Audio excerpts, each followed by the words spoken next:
Assalamualaikum warahmatullahi wabarakatuh. Halo sahabat PPG Prajabatan, kembali lagi bersama saya Rahmawati. Pada kesempatan kali ini, saya akan memaparkan tentang laporan kegiatan design thinking fase empathize sampai fase ideate. Mari kita simak pemaparannya. Berikut ini pedoman wawancara yang telah saya buat, dimulai dengan perkenalan, kemudian terdapat gambaran proyek yang bertujuan untuk mengetahui terkait masalah belajar yang dialami peserta didik dan mengambil 5 orang sebagai sampel atau sebagai narasumber. Kemudian terdapat pertanyaan ringan yang diikuti oleh pertanyaan kunci untuk mengumpulkan informasi terkait masalah belajar yang dialami peserta didik. Dan tak lupa terdapat penutup dan ucapan terima kasih. Selanjutnya, saya melakukan refleksi wawancara. Saya berasumsi bahwa peserta didik yang menjadi narasumber menjawab secara jujur pertanyaan yang diajukan. Kemudian, timbul rasa keinginan kuat untuk menjadi pendidik yang mampu disenangi peserta didik. Hal baru yang saya temui setelah mewawancara ialah tidak ada kegiatan atau hal-hal yang paling diingat peserta didik selama pembelajaran di semester 1. Hal ini memvalidasi asumsi saya sebelumnya bahwa peserta didik mengutarakan perasaannya secara jujur dan pembelajaran yang telah terselenggara kurang menekankan pada aspek menyenangkan dan bermakna. Berikutnya, terdapat catatan berbagai informasi yang dirasa penting dari wawancara. Di antaranya, kesulitan yang dialami peserta didik ialah mudah bosan dan teralihkan fokusnya. Peserta didik rata-rata senang bekerja dalam kelompok.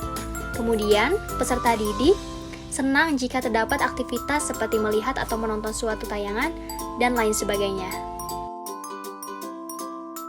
Lalu, terdapat empathy map yang terdiri dari 5 aspek, yaitu lihat, pikiran dan perasaan, dengar, kesulitan dan keuntungan.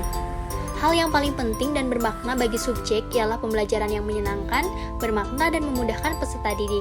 Kemudian, ada harapan dan impian peserta didik ialah terselenggaranya pembelajaran yang disertai dengan ice breaking, adanya diskusi kelompok, dan pembawaan pendidik yang humoris namun tetap tegas serta menggunakan bahasa yang mudah dipahami. Kemudian, dengar, hal yang paling mempengaruhi peserta didik ialah iklim pembelajaran yang dibawanya.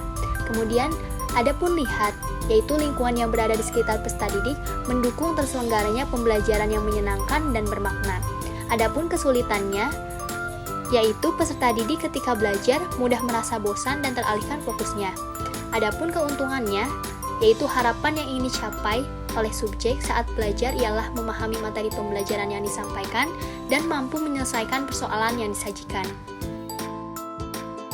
Selanjutnya, dibuatlah tabel crafting insight yang terdiri dari 10 crafting insight, kemudian disajikan menjadi 5 rangkaian pemahaman terpilih, yaitu ternyata peserta didik menyukai pembawaan pendidik yang humoris namun tetap tegas dan menggunakan bahasa yang mudah dipahami. Ternyata peserta didik menyukai adanya permainan atau ice breaking dalam pembelajaran. Ternyata peserta didik senang jika dalam pembelajaran terdapat kegiatan melihat atau menonton suatu tayangan karena adanya gambar, warna, serta suara. Ternyata peserta didik dapat lebih mudah memahami materi pembelajaran jika disajikan contoh atau benda konkret.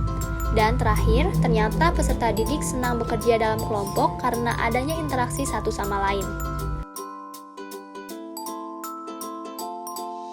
Kemudian, dibuatlah tabel informasi, inspirasi, dan memorability berdasarkan rangkaian pemahaman atau crafting insight seperti yang tersaji pada berikut ini.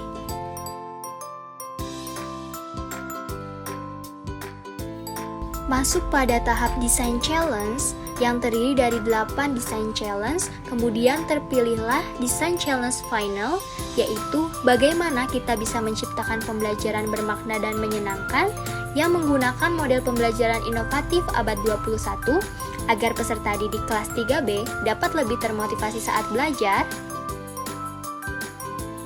Selanjutnya, perumusan ide, di mana terdapat 8 ide. Adapun ide terpilih yaitu menciptakan pembelajaran bermakna dan menyenangkan yang menggunakan model problem-based learning berbantuan media digital agar peserta didik kelas 3B dapat lebih termotivasi saat belajar. Demikian yang dapat saya sampaikan. Terima kasih, semoga bermanfaat. Wassalamualaikum warahmatullahi wabarakatuh.